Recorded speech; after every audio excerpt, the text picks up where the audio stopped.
If you told me last year that a first-time director was going to deliver a more exciting, fun X-Men film than Bryan Singer, who started the whole damn franchise to begin with, I would have said you're out of your mind. Well,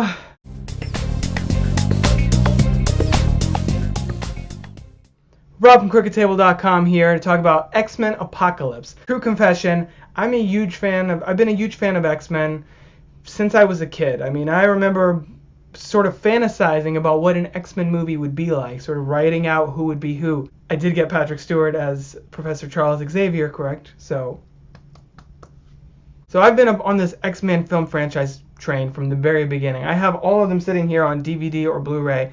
Even X-Men Origins Wolverine, I'm that loyal of a fan. So when Bryan Singer rejoined the franchise for Days of Future Past, I was super excited. I feel like X2 X-Men United still hasn't been topped as the best X-Men movie thus far. And Days of Future Past I felt was a close second. So I was super psyched about X-Men Apocalypse. A little worried about the fact that they were maybe shooting for too much, maybe going a little too big with it, and it was going to be too much of explosions and too ambitious in scope. And now having seen the film, I sort of feel like that suspicion was kind of dead on. They did a lot of good work here, just doesn't all hold together. So let me back it up a bit. The film is set in 1983. We pick up with Charles Xavier, still in the school for mutants. This time it's actually up and running. He's got Hank McCoy by his side, as always. Magneto is off doing his own thing, staying out of the limelight, not trying to kill presidents like he was in Days of Future Past. Spoilers, I guess. Mystique comes back around, is doing her whole saving mutants thing. Eventually, an ancient mutant, who we're going to call Apocalypse because En Sabanur doesn't roll off the tongue quite as well, played by Oscar Isaac, reawakens, and shit goes to hell. He goes across the globe collecting his 4 horsemen to kind of protect him, I guess, even though he doesn't really need much protection. He's kind of the ultimate mutant badass. And the character sort of fell a little flat. I've heard a lot of the controversy over, the design of the character, and I felt like he actually looked pretty good on screen. The prosthetic that they actually have is actually much better than what was initially shown. I don't know if they augmented it with CG or what. That and his voice, I felt his attitude was really befitting a character who felt that he was all powerful, all knowing, and indestructible. It actually reminded me a little bit of Billy Crab's performance as Dr. Manhattan from the Watchmen film.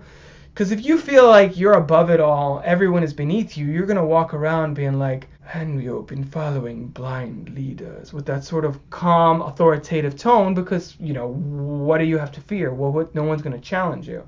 So I felt like that side of Isaac's performance worked. Because he is so not passive, because he does yell a lot, as you see in the trailers. From the ashes of their world, we'll build a better one. But I felt like he wasn't as a compelling a villain as, I hate to go back to this, but someone like Loki or Fassbender's or McKellen's Magneto just had that depth to him. He just seemed like, he's just been floating around from body to body. I guess that's also, he's transfers from body to body, just his consciousness collecting powers along the way. So then the theory there is that, the explanation rather, is that over the centuries he's basically collected pretty much all the mutant powers, so it does become essentially a god. Because he's the driving force of the film, it doesn't really draw the audience in. That character just never felt real to me for some reason. He just felt like he can do things because he can do things. But it did sort of feel like it was written in because they needed to propel the story forward.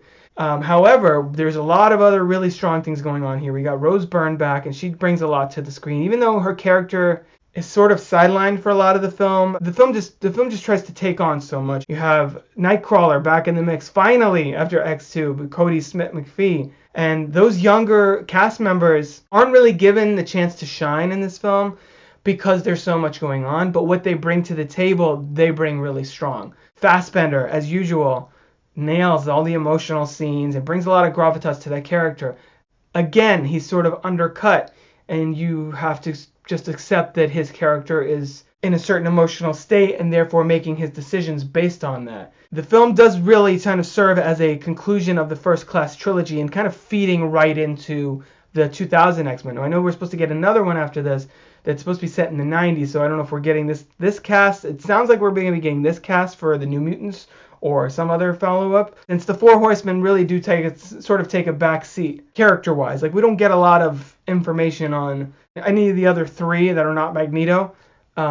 Just because they need to be there, then kind of shoehorned in the story. We don't really learn anything about Angel. Storm is severely underdeveloped, especially considering how much potential there is in that casting and the way she looks in the film and her performance. Olivia Munn as Psylocke was sort of just there to look cool, I guess.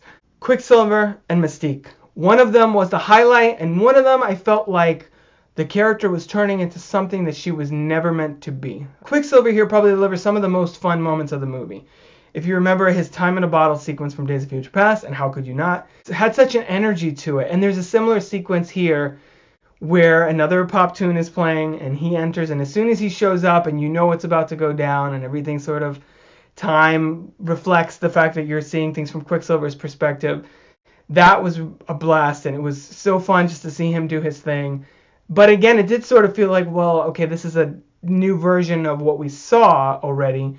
Didn't really take the franchise anywhere fresh, at least with that character. He does have a storyline he's pursuing here, but even that doesn't really play out.